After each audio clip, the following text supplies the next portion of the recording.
Hi, my name's Matt and I'd like to welcome you to this Zindiac ITIL 4 video. Risk management is kind of new to ITIL 4, so it wasn't in ITIL version 3, it is in ITIL 4.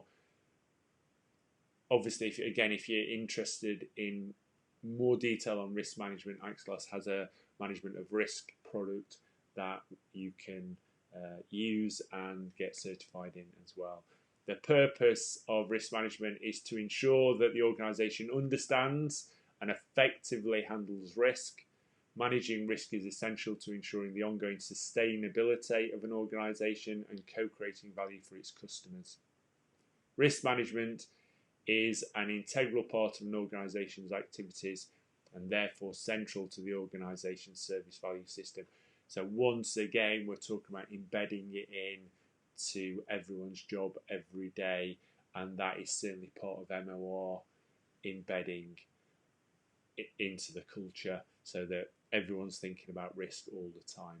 It's not an add-on, it's part of everyone's job. It needs to be and obviously therefore it needs to be performed at all levels of the organisation. The ITIL definition of a service specifically identifies that managing risks on behalf of service consumers is an essential part of every service. So the definition of a service is there, a means of enabling value co-creation by facilitating outcomes that customers want to achieve without the customer having to manage specific costs and risks. Success factors: establishing governance of risk management. Risk management requires a clear understanding of risk capacity and risk appetite. So risk capacity, how much risk can the organisation take? Risk appetite, how much do we want to take? So typically risk appetite would be less than capacity. It definitely shouldn't be more than capacity. It might be the same, but typically it's less. Therefore, risk management is dependent upon the overall governance of the organisation. Risks that pose an existential threat, i.e. could put us out of business, should be owned by the governing body of the organisation. And that's just standard what happens with risk management. So at the lowest level, I have some responsibility and some authority to take some risk, but I get to a level of risk where now I've got to put it up to my boss. They get to a point where they have to put it to their boss, and so on and so on and so on.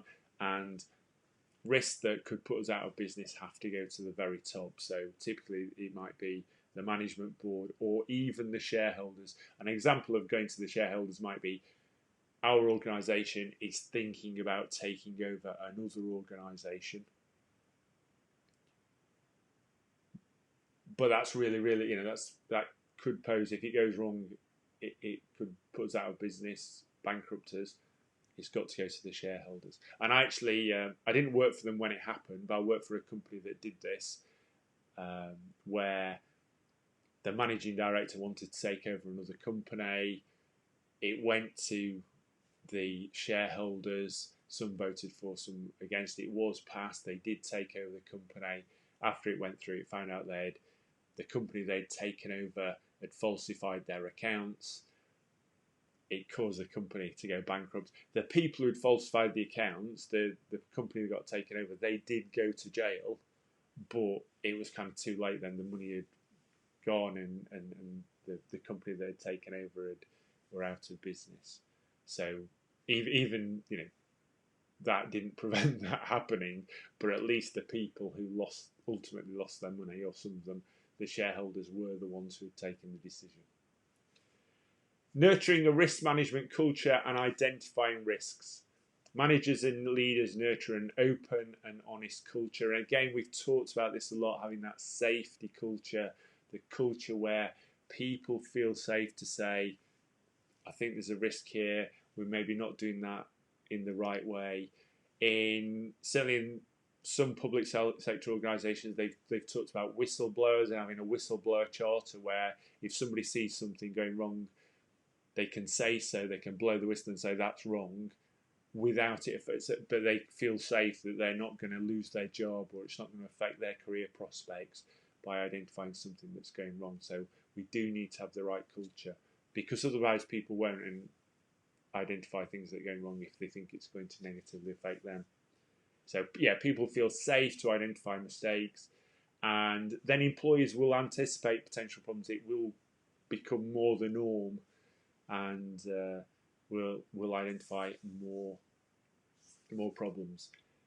So risk management success factors, analysing and evaluating risks, and we can analyse and evaluate risks in two ways: qualitative and quantitative. So qualitative is where we evaluate risks on likelihood and impact, and we assess them either low, medium, high, as shown on the chart, or maybe very low, low, medium, high, very high, so a 3 or maybe a 5-point scale. And it's very much related to other risks. So yeah, that risk, it's a bit less likely that one, it's a bit more likely than that one. So well, yeah, it kind of fits in that box. What's the impact going to be? It's going to be quite high. Now, typically, we have definitions on these things. So certainly on impact, if we assess the financial impact, we might say low impact is anything with a financial impact less than £1,000, or anything that involves a system being unavailable for up to 5 minutes, and so on. Yeah, anything that takes up to 3 people's time, 3 man hours, or whatever it might be. So it can define them, and then obviously what medium is, what high is. But we ultimately putting them in a box. So it's really recognising that they're estimates and we can't be too accurate is what we're doing here. In quantitative risk analysis, we're saying the risk impact will be, or the risk impact we are going to use is £47,000 or £52,000, 536 even. You might get really specific. And the reason you're doing that is because it's not an estimate, it's a calculation, usually based on past experience. So you can imagine an insurance company doing this. Over the last 5 years, the probability of a claim is, well, the 5-year average is, I don't know, what's a reasonable figure, 8.7% of our policy holders have made a claim, or whatever the figure is. Yeah, so it's a specific figure because it's calculated over a period of time. And the average claim is £12,264, or whatever the average is. So, but it's a calculation, so we come up with specific figures. So do be careful. Don't estimate. If you're doing estimates, if you're kind of going, then do the qualitative and do low, medium, and high. If you're using actual data and calculations, then you can use quantitative risk analysis. And yeah, it supports calculation to justify investments to manage risk. So over the last 5 years, this risk has impacted us to the amount of £100,000, and therefore it's worthwhile spending £50,000 to mitigate it over the next 5 years and reduce that impact to, we think, £20,000. So over the next 5 years, we'll actually save £30,000. Yeah, so you can do that sort of calculation. Things we might use are annual rate of occurrence, which is the probability that a specific risk will occur in a single year. Single loss expectancy, so what do we expect for a single loss? And annual loss expectancy, obviously a calculation based on those two by multiplying annual rate of occurrence by single loss expectancy. When you're doing this, my strong recommendation is you get somebody to do it who understands the maths, because it's very easy to get the maths wrong, to kind of misunderstand what the maths are. When you're getting into probability, it's very easy to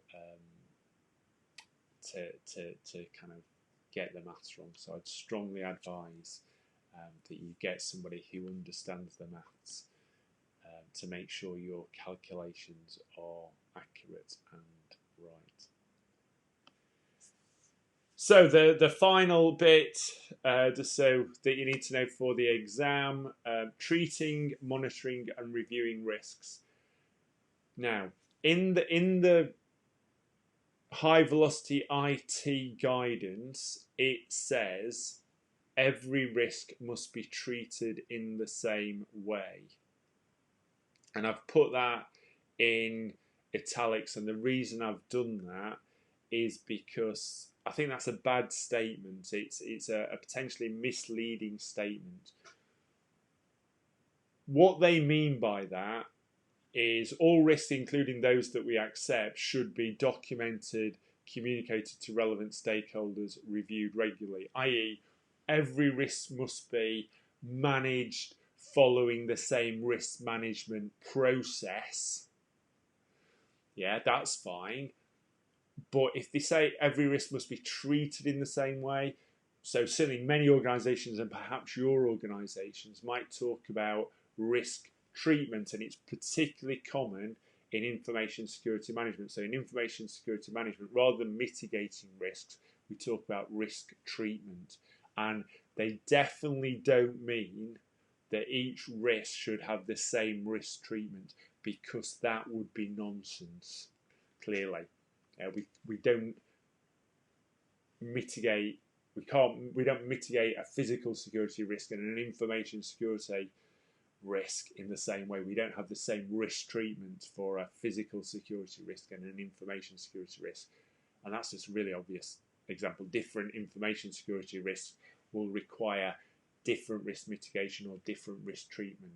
So do be careful about that in the exam, because if it comes up in the exam, some of the people who write exam questions just read the book and the book says something and they just take that as gospel and then they create a question from it. So there is a risk. Yeah, there is uncertainty, but there is a risk threat that someone will have written a exam question based on that statement out of the official guidance, and it could be misleading. So do be careful. Hopefully they will correct that statement in a future version. Managed risks require suitable controls. So again, a control is another name for risk mitigation or risk treatment. Designed, implemented, and maintained. And again, don't assume we're going to get it right first time. So we need to review it. We need to check that it's working, and the world's changing, and we need to constantly evolve, because the threats will seek to get around the controls. So one very last example, security on cars.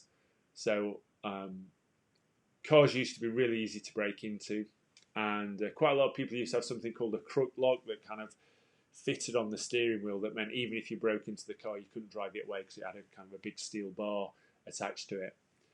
But over time, manufacturers made the cars more and more difficult to break into, so you no longer needed the crook lock. But people still want to steal cars. So what some criminals started doing was waiting until you were in the car and maybe stopped at traffic lights with a car in front of you and a car behind and maybe cars at the side, so you couldn't go anywhere, and would walk up to the car, open the car door, put a gun in at your head and say, "Get out," which obviously you would, and then they'd get in, and when the lights change, drive away, and they've stolen your car. Which is why cars now, once you start, pretty much all cars I think, once you start driving, once your speed goes over 5 miles an hour, all the doors lock. And that's to protect you so that somebody can't do that. But again, so criminals then react to that and go, "Oh, we can't do that anymore, so what will we do?" Well, we need the car, we need the keys. It's actually easier to break into someone's house and steal their car keys when their car's on the drive than it is to break into the car. So that's what we'll do. So they adapt. So, and that's what security threats are like. The criminals, the threats adapt to the controls. So we have to constantly review the controls and make sure that we've got the agreed level of protection. Okay, so there we are. That's it. That is the end. If you're going on to do the exam, don't forget, if you haven't bought it already, you can purchase it from zindiac.co.uk. I hope you've enjoyed this video and this course. And of course, all I've got left to say now is, until you see me again, have a great day.